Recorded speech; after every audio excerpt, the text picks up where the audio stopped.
Jedným z ďalších parametrov je výkon sonaru. Výkon sonaru je sila signálu vyslaného dolu do vody sondou sonaru. Od toho závisí sila odrazeného signálu prijatého sondou.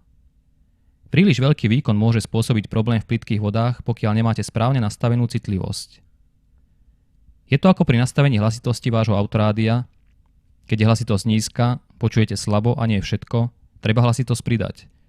Keď pridávate hlasitosť, počujete viac a lepšie, ale len do určitej úrovne. Potom už je zvuk príliš hlučný a skreslený, ale pokiaľ by ste túto hlasitosť nastavili vo veľkej miestnosti, zvuk by sa vám zdal byť v poriadku.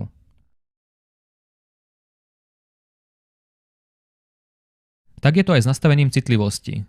V plytkej vode by vysoký výkon sonaru pri nastavenej vysokej citlivosti vytváral skreslenie, zarušenú obrazovku a nesprávne údaje o hĺbke vody. Vtedy treba citlivosť ubrať, zatiaľ čo na hĺbšej čistej vode môžeme citlivosť pridať. Správne nastavenie citlivosti je jedna z najdôležitejších vecí pri vyhľadávaní lovných miest a rýb.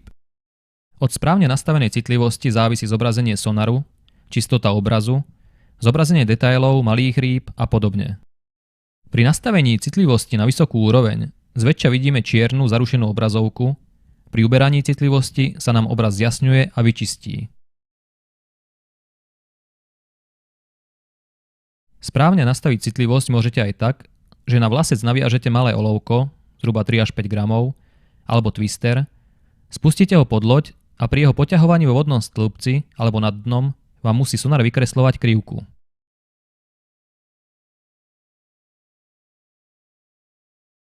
Druhým spôsobom je zobrazenie druhého až tretieho echa. Echo je odrazený signál. Ak zastavíte loď na mieste s tvrdým dnom, napríklad na mieste s hĺbkou 5 metrov, tak vám sonar bude na obrazovke vykresľovať dno na úrovni 5 metrov hĺbkovej mierky. Ak nastavíte v manuálnom režime hĺbkový rozsah na vyššiu hodnotu, tak pri správne nastavenej citlivosti vám bude sonar zobrazovať slabší signál od dna v dvojnásobnej hĺbke 10 metrov. Čo sa vlastne stalo? Signál sonaru bol vyslaný dolu, dosiahol dno, odrazil sa späť a tento odraz bol zobrazený ako dno v hĺbke 5 metrov. Ale týmto vyslaný signál úplne nekončí. Je síce slabší, ale jeho časť sa opäť odrazí od hladiny a lode smerom dolu, opäť dosiahne dno a odrazí sa smerom k sonde. Tá tento výrazne oslabený signál dokáže prijať a zobraziť ako druhé echo na úrovni 10 metrov hĺbkovej stupnice, pretože čas, keď druhé echo dorazilo k sonde, bol presne dvojnásobok času prvého echa. V plytkých vodách s veľmi tvrdým dnom je možné zaznamenať aj tretie echo.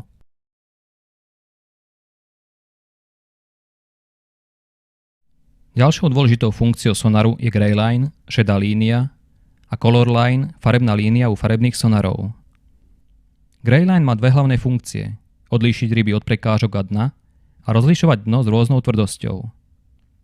Gray line je indikátor sily odrazeného signálu. Tmavá čiara na spodku obrazovky zobrazuje relief dna. Je to jeden z dôležitých údajov zobrazujúcich kontúru a nerovnosti dna. Pod touto tenkou čiarou je zobrazená šedá línia gray line alebo v základnom nastavení žltá línia u farebných sonarov. Gray line využíva sonar na zobrazenie najsilnejších odrazov signálov.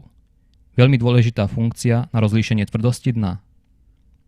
Napríklad zoslabené odrazy signálu od mäkkého, blatového alebo zarasteného dna sú vykreslené úzkou alebo žiadnou šedou linkou. Silné odrazy signálu od tvrdého dna vytvoria širokú šedú, u farebných sonárov žltú líniu. Ak máte dva signály rovnaké veľkosti, jeden šedý a druhý nie, potom cieľ vykreslený na šedo je silnejší signál. To vám pomôže odlíšiť rastliny od stromov na dne alebo ryby od reliefu dna. Funkcia gray line, color line je nastaviteľná a má vplyv na zobrazenie dna a predmetov v jeho blízkosti, zatiaľ čo citlivosť mení zobrazenie celého vodného stĺpca.